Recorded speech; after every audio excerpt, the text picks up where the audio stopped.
aprovechar cada momento de tu vida, ¿no? Porque no sabemos cuándo podemos partir.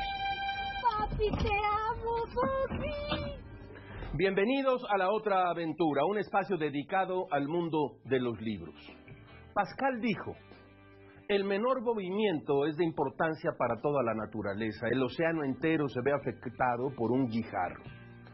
Pero parece que nos hemos tardado demasiado tiempo en entenderlo. Ahora que océanos y ríos están llenos de basura, ahora que los desperdicios son tantos que no hay modo de deshacerse de ellos, ahora que incluso en el espacio hay nubes de basura, apenas empiezan a encenderse los focos rojos, pero por desgracia todavía no de manera contundente. Cousteau dijo esto: el agua y la tierra, los dos fluidos esenciales de los que depende la vida, se han convertido en latas globales de basura.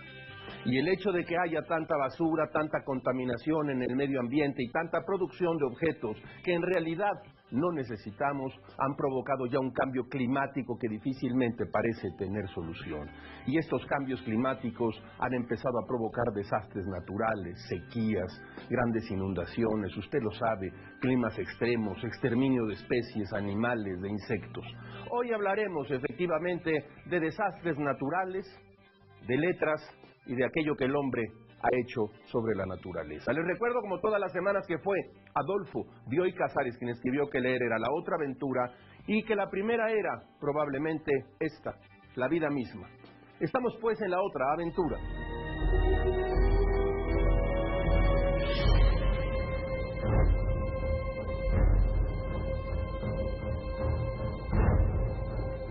Déjeme que recuerde esto aquí frente a usted. El destino juega a los dados con nuestras vidas. Después de un simulacro en el aniversario número 32 del sismo de 1985, un terremoto cimbró a la Ciudad de México y a los estados de Puebla y Morelos. Usted lo recuerda y lo sabe muy bien. Si entendí bien, la intensidad de aquel siniestro, de aquel sismo, fue de 7.2 en la escala de Richter. En mi memoria, este sismo fue más violento que el de 85. Hasta donde pude ver, la destrucción fue mucho menor, pero las escenas desesperadas, trágicas, inauditas, recuerdan o me recordaron aquel día infausto de septiembre de 1985. Mientras desalojaba la casa con miedo y desesperación, un estruendo de derrumbes ensordecía a los vecinos. Y luego, la certeza de quienes sabemos medir en nuestro pecho la intensidad de un temblor. Dificultad para salir de la oficina, gritos, miedo.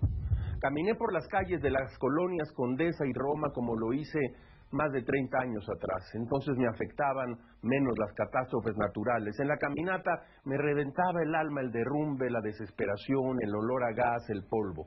No creo exagerar si digo que nunca había visto tan afectada la colonia de mi vida. En la esquina de la calle de Laredo y Ámsterdam un edificio había caído.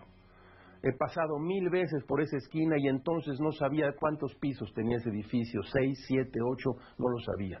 Después del temblor se ha reducido a la nada ese edificio y entre los derribos hay personas atrapadas.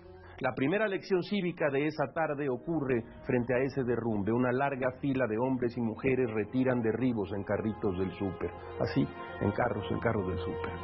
Alguien pide silencio a la multitud. Queremos oír si alguien pide ayuda entre los escombros. Me perturba pensar que he visto a los vecinos de ese edificio en mis paseos por la colonia, en las tiendas, en los bares. Camino, cruzo por las calles que huelen a gas y veo rostros de vecinos como el mío, caras un poco afantasmadas, como de fantasmas, otro poco de seres deambulando por las calles oscuras de la tragedia. La cantidad de edificios afectados que he visto es impresionante. Grandes y caudalosos ríos de gente a la mitad de las calles fundan civilizaciones del miedo en las orillas de estos cauces. Fachadas derruidas, muros abiertos en canal, ventanas descuadradas y sin vidrios. Nunca vi nada igual en esta colonia en la que he habitado durante muchos años, prácticamente toda mi vida. Estos bastimentos tendrán que ser derruidos sin duda. No sé de esto, pero si digo 20 edificaciones, 30 o 40 quizás no exagero. En Ámsterdam y Cacahuamilpa otro edificio se ha venido abajo. El ejército ha llegado e impone un orden excesivo que destruye la cadena civil que a mí me admira. Nadie puede pasar, váyanse a sus casas, no salgan. Paso la frontera de la colonia Condesa y el espectáculo es peor aún todavía en la Roma. En Querétaro y San Luis Potosí un derrumbe. Derribo quiere decir en este momento personas entre los escombros. Los edificios caen en posturas estrafalarias, de lado, acostados, completos, en partes. Desde luego, no soy de los que piensan que el gobierno es el culpable del sismo. Al contrario, me parece que hemos avanzado mucho en protección y prevención civil. Colonia Roma, hombres y mujeres cierran sus departamentos y huyen literalmente del lugar de los hechos. Me pregunto si tengo miedo y me respondí en aquel momento que sí tenía y mucho. El ejército ayuda, pero le da a la situación trágica un toque aún más oscuro. Las noticias no pueden ser peores. 3 escuelas colapsaron con sus maestros y sus alumnos dentro, incendios en algunos centros comerciales. La solidaridad es una forma de conectarse con el sufrimiento de los otros. Sin esa conexión no existe el apoyo. Se abrió el internet, lo mismo que AT&T. No deja de llamarme la atención que algunas de las grandes cadenas de alimentos no movieran en ese momento un dedo, sino hasta después. Esperan para vender mercancías y hacer negocio. Las tiendas cierran sus puertas, incapaces de generosidad alguna. ¿Qué les pasa? Me preguntaba en aquel entonces. Las catástrofes muestran la cara de una sociedad. A propósito de los feminicidios, yo estaba decepcionado de mí y de la gente, pues pensaba que nadie atendía los feminicidios, y de pronto mi opinión había cambiado. Vi personas con palas y picos y marros, personas con agua, medicinas, 1 hora después del sismo, personas que levantaban piedras, personas ayudando a otras personas. No compartiré la idea de que los gobiernos local y federal son culpables de algo que ocurrió por un desastre natural, pero sé que lo leeré reproducido en algunos diarios y traído por algunos partidos que hacen negocio con estas opiniones. Regresé a las calles de mi infancia, sin aliento y cansado, impresionado y triste.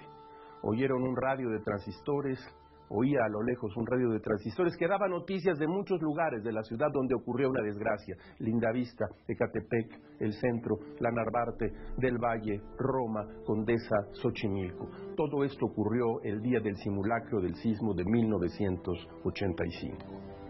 Oigo una noticia estremecedora. 20 niños muertos, 30 siguen debajo de los escombros. La muerte siempre llega a tiempo. Hay en la ciudad tragedia y desconsuelo. Esta es una pequeña historia de mi desastre, de nuestro desastre, de la Ciudad de México herida.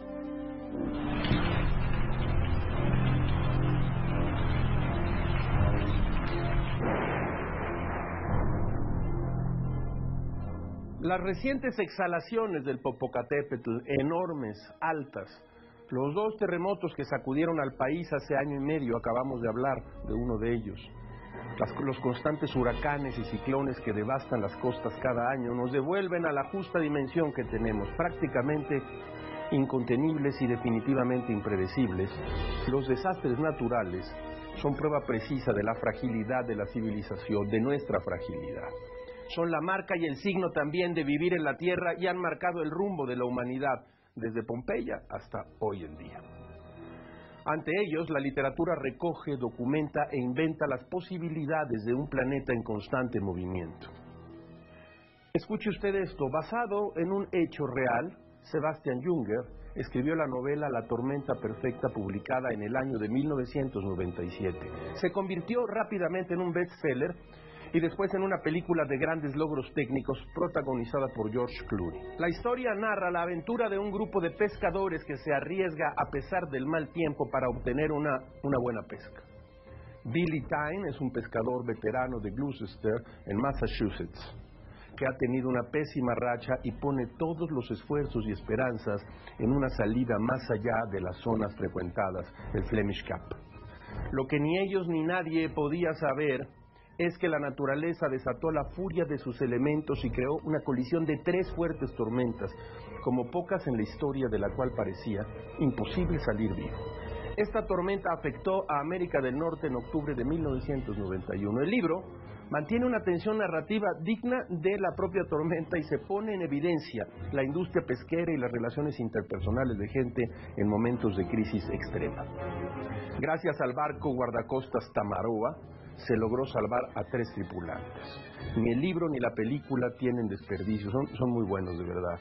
Por cierto, hace apenas 2 años el Tamaroa fue hundido de forma controlada a 60 kilómetros de las costas de Nueva Jersey y Delaware. El objetivo fue convertir a este buque con 82 años de historia, en un arrecife artificial para mejorar la diversidad marina.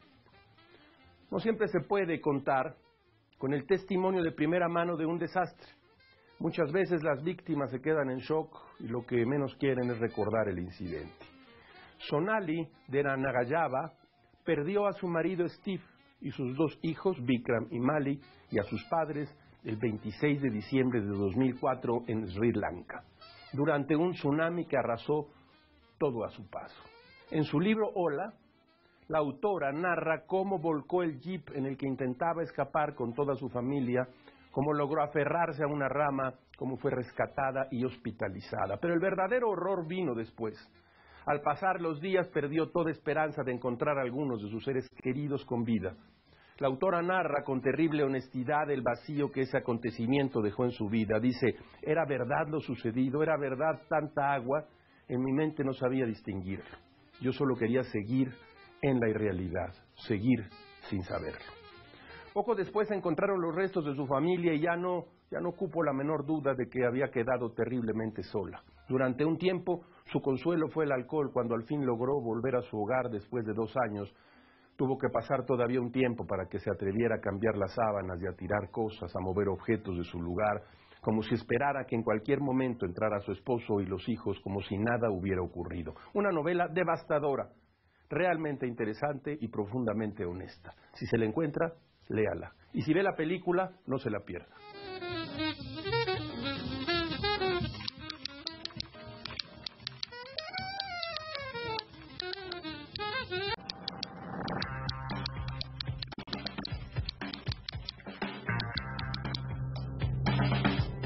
Historias de escritores y escritoras. En México, la memoria latente de los sismos no podría faltar en la literatura. José Emilio Pacheco nos dejó una magnífica pieza literaria sobre el sismo de 1985.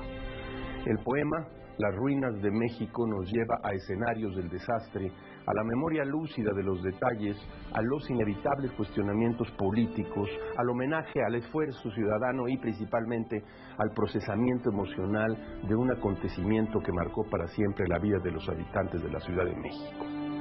Dice Pacheco, la tierra que destruimos se hizo presente. Nadie puede afirmar fue su venganza. La tierra es muda, habla por ella el desastre. La tierra es sorda, nunca escucha los gritos. La tierra es ciega, nos observa la muerte. Jamás aprenderemos a vivir en la epopeya del estrago. Nunca será posible aceptar lo ocurrido, hacer un pacto con el sismo, decir lo que pasó, pasó y es mejor olvidarlo. Pudo haber sido peor. Después de todo, no son tantos los muertos. Pero nadie se traga estas cuentas alegres, nadie cree en el olvido.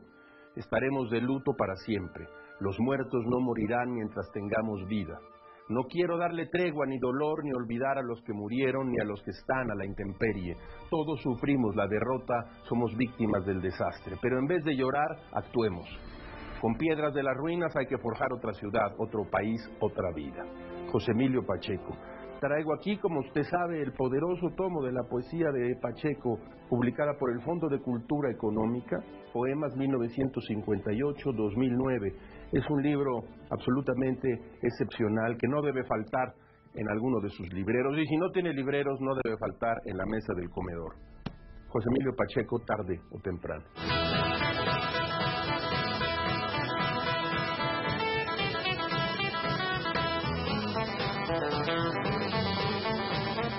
Grandes principios inolvidables.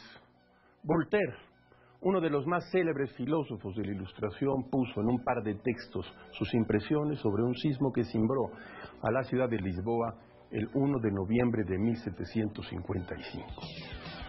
Este acontecimiento conmocionó a la sociedad de la Europa occidental. Puestos a encontrar una explicación al fatal suceso, escritores y pensadores recurrieron a la religión, a la ciencia, a la filosofía. De entre aquellas teorías y conjeturas, uno de los escritos más memorables es el poema sobre el desastre de Lisboa de Voltaire, mediante el cual el autor hace una dura crítica de la filosofía optimista de la época que pretendía explicar el desastre a partir de la justicia de un Dios benevolente. Aquí, como los vagoneros de las letras, les traemos este principio de Voltaire. Filósofos engañados que gritan, todo está bien, vengan y contemplen estas ruinas espantosas. esos restos, esos despojos, esas cenizas desdichadas, esas mujeres, esos niños, uno sobre otro, apilados, debajo de esos mármoles rotos, esos miembros diseminados, 100,000 desventurados que la tierra traga ensangrentados, desgarrados y todavía palpitantes, enterrados bajo sus techos, sin ayuda, terminan en el horror de los tormentos sus lamentosos días. Frente a los gritos a medio formar de sus voces moribundas y frente al espantoso espectáculo de sus humeantes cenizas, dirán ustedes es el efecto de las eternas leyes que de un Dios libre y bueno necesitan la decisión. Dirán ustedes al ver ese montón de víctimas, ¿se ha vengado Dios? ¿Su muerte paga sus crímenes? ¿Qué crimen? ¿Qué culpa cometieron esos niños sobre el seno materno aplastados y sangrientos? ¿Tuvo Lisboa, que ya no es, más vicios que Londres, que París, en los deleites hundidas?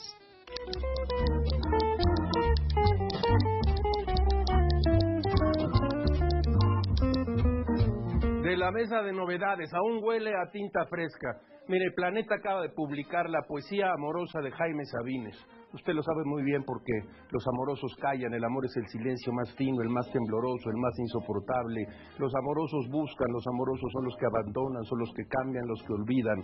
Su corazón les dice que nunca han de encontrar, que no encuentran, buscan.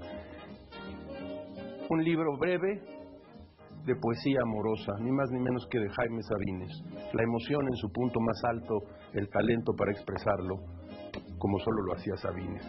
Y este libro magnífico, Borderwick, Carácter, que es Noteboom, nos ha dicho que es una obra maestra intemporal. Lo publicó Jus, escuche usted. Carácter tiene 3 protagonistas, un padre, una madre y un hijo. En cierto sentido, el resto de los personajes, por muy importantes que parezcan, solo sirven para acentuar la granítica unidimensionalidad de estos 3. Esto le da a la narración un aire mítico. Cada uno de los protagonistas es esencialmente incapaz de comunicarse con los otros. Está atrapado en su propia naturaleza, sin posibilidad de escape. Jus ha publicado este libro, Carácter, una obra notable. Mire usted lo que tengo aquí, 2 tomos. 2 gruesos tomos, Cronología de América, siglo XIX, en el tomo 1 y tomo 2, Patricia Galeana, coordinadora. El Centro de Investigaciones sobre América Latina y el Caribe, UNAM, siglo XXI, editores, el Instituto Nacional de Estudios Históricos de la Revolución de México, se han dado a la tarea de reunir a 44 especialistas de 23 países para presentar esta cronología de América. En ella se da cuenta de los principales acontecimientos históricos, políticos, económicos, sociales, culturales, científicos y tecnológicos de los países americanos, así como de los esfuerzos de integración regional.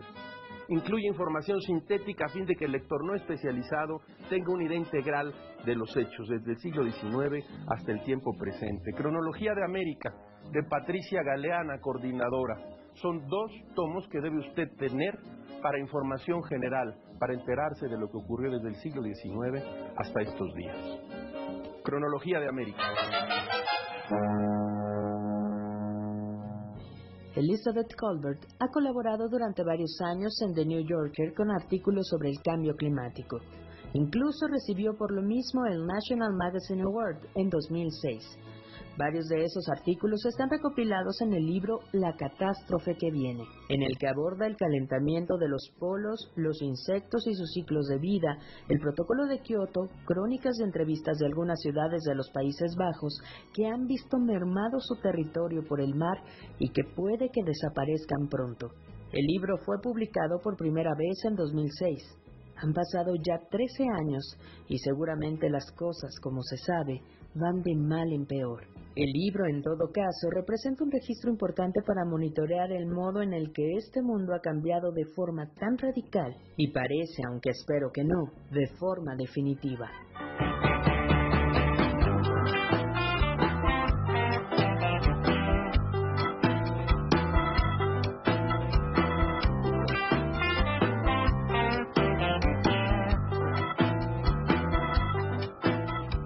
Hemos hablado aquí ya del poema sobre el desastre de Lisboa que resume la consternación de Voltaire y su ataque a los portavoces de la teoría del todo está bien. Con este poema Voltaire insistiría en una máxima: hay que aceptarlo, el mal existe sobre la tierra. Años más tarde, esta idea sería reforzada por el autor mediante un nuevo acercamiento al terremoto de Lisboa en uno de los relatos de su obra Cándido.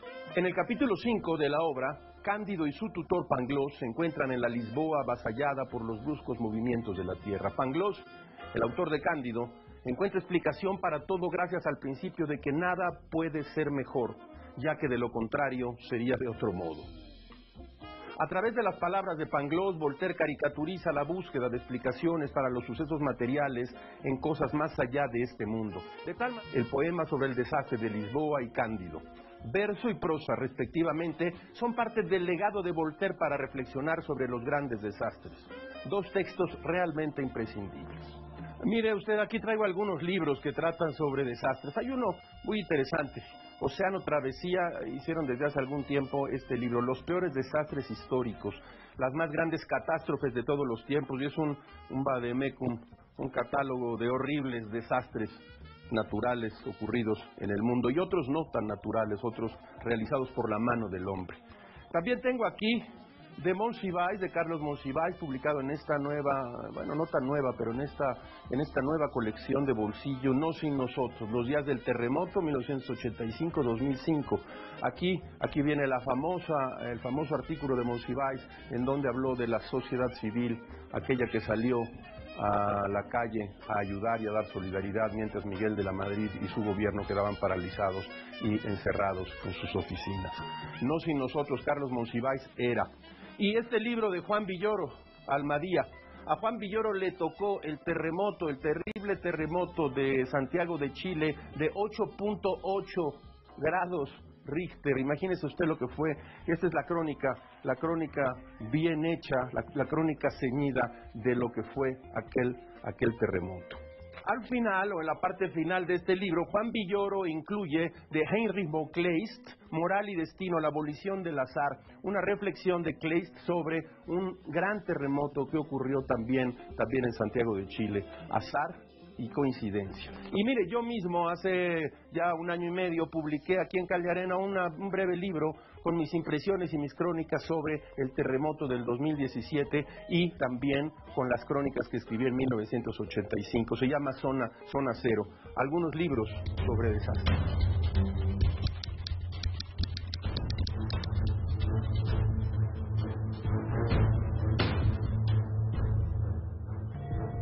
Déjeme que le lea un poema.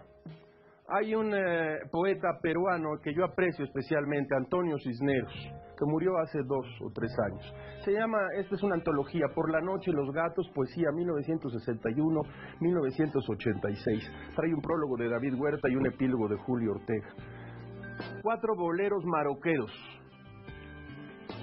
Con las últimas lluvias te largaste, y entonces yo creí que para la casa más aburrida del suburbio no habría primaveras, ni otoños, ni inviernos, ni veranos, pero no. Las estaciones se cumplieron como estaban previstas en cualquier almanaque, y la dueña de la casa y el cartero no volvieron a preguntar por ti. Para olvidarme de ti y no mirarte, miro el viaje de las moscas por el aire, gran estilo, gran velocidad, gran altura. Para olvidarte me agarro al primer tren y salgo al campo, imposible. Y es que tu ausencia tiene algo de flora, de fauna, de picnic. No me aumentaron el sueldo por tu ausencia, sin embargo el frasco de Nescafé me dura el doble, el triple, las hojas de afeitar. Antonio Cisneros, Por la noche los gatos.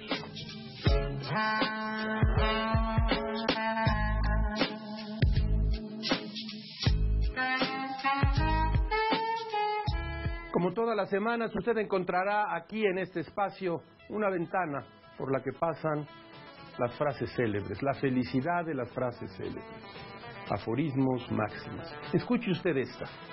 Toda historia no es otra cosa que una infinita catástrofe de la cual intentamos salir lo mejor posible. Ítalo Calvino.